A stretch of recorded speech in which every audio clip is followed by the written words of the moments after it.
à plusieurs reprises, tu parles de sacré. Par exemple, tu dis que le corps peut devenir un temple. Est-ce que tu peux nous expliquer, nous préciser ça? Si tout ce que notre Créateur a mis en place, tout, c'est-à-dire que tout a un sens, tout a une utilité, est à sa juste place. Le corps, comme je disais tout à l'heure, va nous permettre réellement d'évoluer jusqu'au moment où on atteint ce fameux niveau de libération qui fait que on n'a plus besoin d'un corps, d'une incarnation. On peut l'avoir ou pas.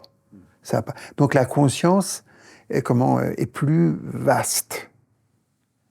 Donc tout a du sens, comme je disais. L'ego a du sens, le corps a du sens. Et ce qui est intéressant, c'est que, par exemple, le corps, il a plus de vide que de plein.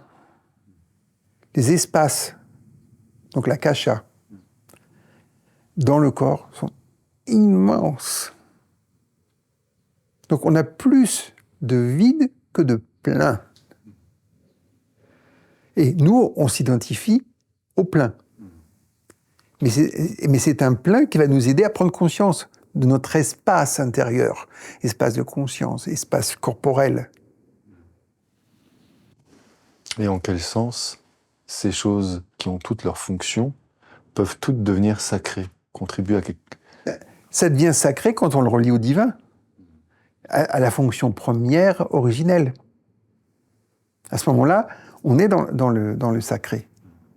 Et on a tous les effets intérieurs du sacré. On respecte notre corps et notre personne, parce que c'est un don qui nous a été fait et qui permet donc de manifester ce sacré.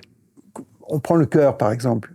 Il y a l'organe du cœur qui est extraordinaire, puis vous avez l'espace du cœur, puis vous avez le cœur du cœur, l'essence même. Donc, la totalité, mais vous faites ça avec tout. Donc, si on pense que le corps est sacré, on l'utilise de manière juste. On s'en occupe de manière attentive, comme une mère s'occupe de son enfant, pour son bien-être, pour le propos, pour qu'il grandisse, pour qu'il mûrisse, pour qu'il soit bien après dans sa vie. Alors que la fascination qu'on a actuellement du corps comme chose, c'est pas sacré, ce n'est qu'une chose. Qu'est-ce qui fait que c'est beau? Les jeunes sont magnifiques naturellement, puis derrière, il y a l'être, il y a la radiance, il y a quelque chose qui émane de la personne. Est-ce que vous avez, par exemple, moi, j'ai les souvenirs d'une vieille dame, Mimi, qui était complètement ridée, mais ridée. Plus que ça, c'est pas possible. Magnifique. Ses rides étaient splendides. Elle était rayonnante, radieuse. Donc, comment on peut imaginer un corps flétri qui est magnifique? Pourquoi? Mais il est sacré. Et la personne, on a fait un temple. Et donc, en gros, la vie devient une célébration presque.